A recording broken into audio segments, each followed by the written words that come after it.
Hello and welcome back to Asia Now. My name is Alex, and in this video I'll tell you about a Filipina who achieved every traveler's dream. Foreigners arrested in the Philippines for unusual crime.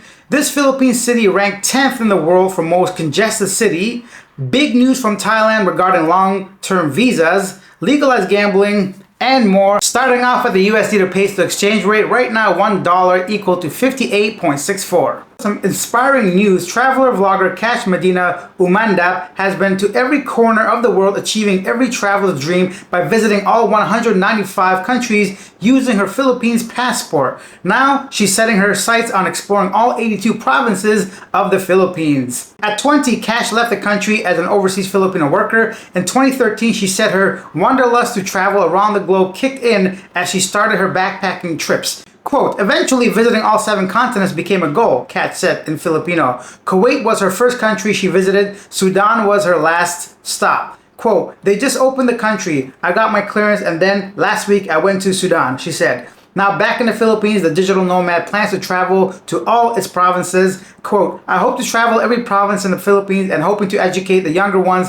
to start young, end quote. I think that's absolutely fantastic considering the fact that she used a Filipino passport. Of course, she's not the first or the youngest at all, but the fact that she went to every single country on a Philippines passport says a lot. I can't imagine her determination and all the obstacles she had to overcome because it's not a very strong passport, and 36, female, it's not very easy to get some visa, so good for her. Hopefully she inspires a lot more Filipinos to go ahead and explore all the countries around the world. Who knows, maybe one day I can reach what she's achieved. And then 2 Chinese nationals were arrested by the Philippine National Police Criminal Investigation Detection Group in Pasay City for allegedly selling pre-registered SIM cards illegally. Authorities confiscated 4,000 SIM cards suspected to be linked to criminal activities like phishing and scams. The sale or purchase of pre-registered SIMs is prohibited under the SIM Regulation Act, with penalties including imprisonment and fines up to 300,000 pesos. Globe Telecom praised the operation, urging customers to register SIMs only under their names and avoid purchasing SIMs with tampered packaging. Similar operations have occurred previously, with pre-registered SIM cards reportedly being sold for 500 pesos each, even on social media platforms. A little bit of backstory why this is a criminal, right? So the Philippines, a couple years ago, even up to a couple years ago, you were able to just go ahead, enter the country, buy yourself a SIM card pretty much from any convenience store, insert it into your phone, and Bob's your uncle. You're good to go. But for the past couple years, I want to say a couple years, you have to register a SIM card, meaning every time you purchase a SIM, you can't just, start using it. You have to go to the SIM card registration website, register by entering all your information, uploading your passport, and doing all these things. And anyone trying to avoid that, I would think, is trying to avoid the law, therefore not providing their real name, and who knows what they want to go ahead and use that phone number for, because you have to go sign up for different websites, different services, and they sometimes send you OTP and all the information linked to some kind of government agency, I assume, that has all your information in case you want to go ahead and do criminal activity. So I'm glad they were caught. I'm surprised these 2 Chinese nationals had access to so many pre-registered SIMs. So I'm assuming they probably paid somebody to go ahead and buy the SIM, upload their documents or whatever, and they paid them a small amount of money, or whichever way they used it. Of course, the SIM registration website itself is not the best. I'm going to be honest because I use it very often, but at least it's a starting point, right? To at least make sure we start somewhere with trying to document whoever is using these SIM cards. Our next story is about a ride-sharing app. So in the Philippines, just like Uber or Grab or some of these things, you can go ahead and hail some rides, and Joyride is a popular one in the Philippines, especially when it comes to motorcycle taxis. And what do I mean by that? So simply you just log into an app, you order yourself a taxi, but a taxi is like a motorcycle. The guy comes with a helmet, you wear it, you get on the back, and he takes you wherever you want to go. I personally use Joyride all the time, but I don't think I'll be doing that for a while until the results of this hearing is finalized. This is what happened.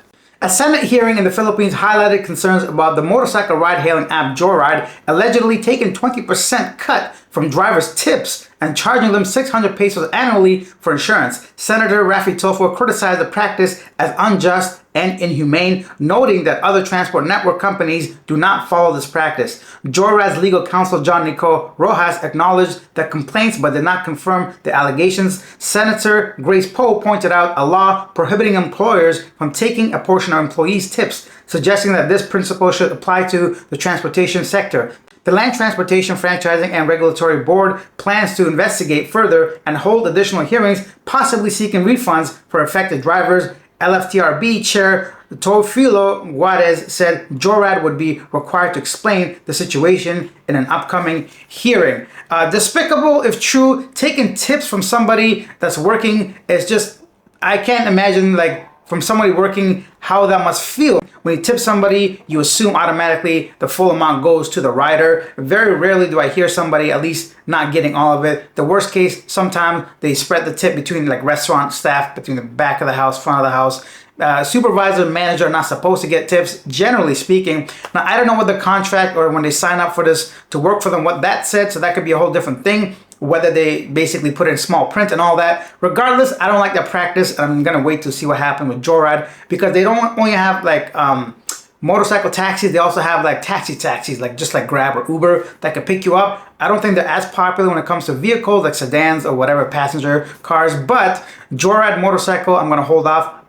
Probably I'm going to use Move It or Maxim or Ancast for now, but let me know what you think of that. That's kind of like, yeah, I want to hear your thoughts. Do you think that's fair because they're the ones organizing the application and giving them a platform to use, or do you think that's just wrong by taking 20% of their tips? Let's move on to some positive transportation from the Philippines. Philippines Airlines, PAL, retained its spot among the top 10 most on-time airlines in Asia-Pacific region, ranking 7th in 2024 Cirium On-Time Performance Report. This marked an improvement from its 8th place ranking last year and highlights PAL as the only Filipino airline in the top 10.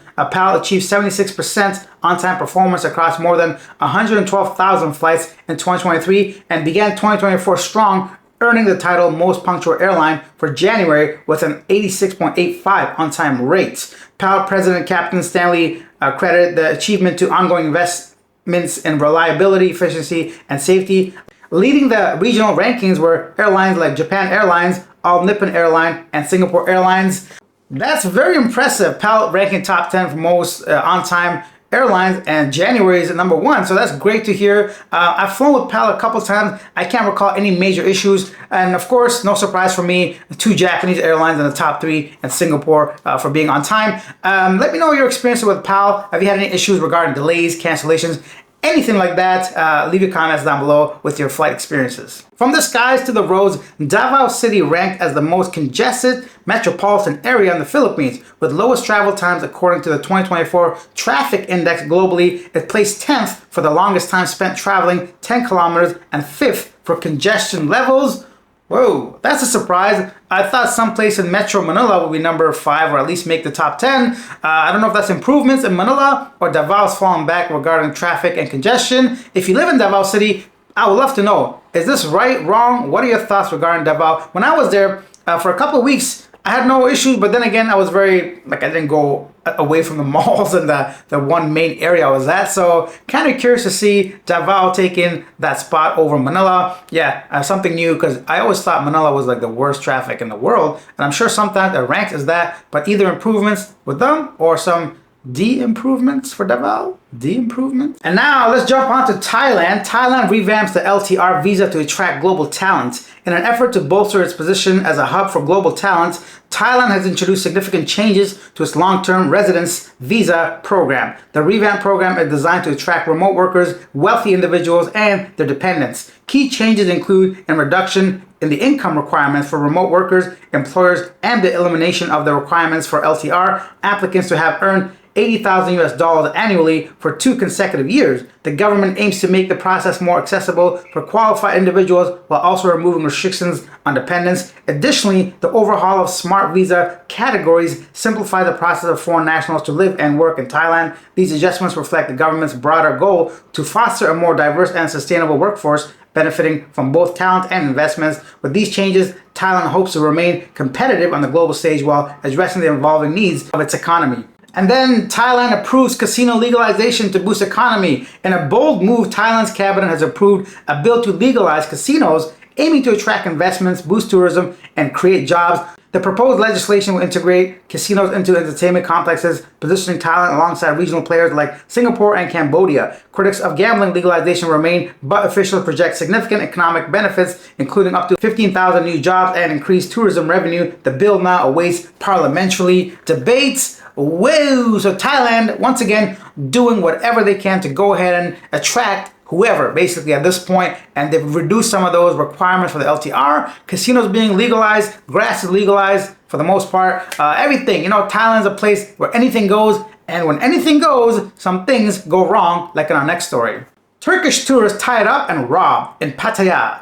A shocking robbery unfolded in Pattaya when a Turkish tourist, Masis Urkal, was found bound and robbed in his condominium on January 14th. 3 assailants tied him up and handcuffed him with cable ties before fleeing with valuable items, including a laptop and cryptocurrency. Security at the building discovered the victim after he managed to escape and seek help while still tied up. Authorities believe the perpetrators, that's a hard word to say, may have had some knowledge of the victim or were familiar with the high security building, suggesting possible insider involvement. Investigations are currently underway, with police reviewing security footage and evidence to track down the culprits. This case highlights the growing concern about tourist safety, especially in places that are perceived as secure. Now that sounds like a script from a movie. And how do you steal cryptocurrency? I guess it was on the laptop, unless it was a hard wallet. Regardless, the dude, come on, man. What's going on in Thailand? A lot of stuff like that happens on a daily basis. Honestly, I can't cover 90% of the stuff like we always know by now. But yeah, so I guess lock your doors. Next up, the Maha Kumbh Mela has commenced in Prayagraj, India, drawing millions of Hindu devotees to bathe at the confluence of sacred rivers. This 6-week event, held 12 years, is the world's largest human gathering, with over 150,000 tents and advanced security measures in place. The festival offers spiritual cleansing and salvation. India Railways and authorities are managing the influx with large-scale infrastructure. That's a whole lot of people, as by now a lot of us would know religious ceremonies and gatherings and pilgrimages. Now time for a segment, Yesterday Today, where I read some of the most popular comments regarding our previous video. T-Man says, overpriced housing is more like what's going on, especially when it comes to foreigners. Many places I looked into, the price all of a sudden went up after they found out I was American. You can see the dollar signs in their eyes. Gary Altenberger says, Philippine condos are simply too expensive for what you get. Millions of pesos for a shoebox-sized, poorly built unit is insane. I agree completely with the two above comments. So we'll leave it at that. Thank you for watching. If you enjoyed that video at any point, are new to the channel, or haven't had a chance to subscribe, take a second out of your day, hit that subscribe button, hit that like button, maybe even share this video. I'll see you guys tomorrow. Bye. Pilgrimages and pilgrimage.